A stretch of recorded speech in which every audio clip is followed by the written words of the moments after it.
ریاست آندھرا پردیش میں بس الٹ گئی، 2 بچے ہلاک، 35 مسافرین زخمی۔ پڑوسی ریاست آندھرا پردیش کے کرنول ضلع میں پرائیویٹ ٹریولز کی بس الٹ گئی۔ اس حادثے میں 2 بچے ہلاک ہو گئے۔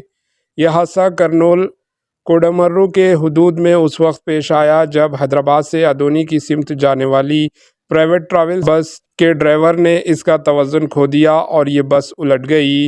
اس حادثے میں 2 بچے ہلاک اور تقریباً 35 مسافرین زخمی ہو گئے۔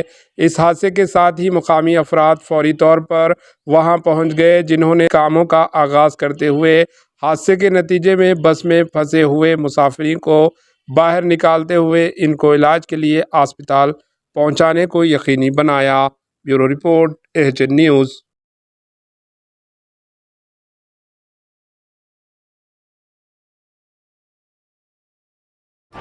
AHN نیوز کو لائک کریں، شیئر کریں اور سبسکرائب کرنا نہ بھولیں۔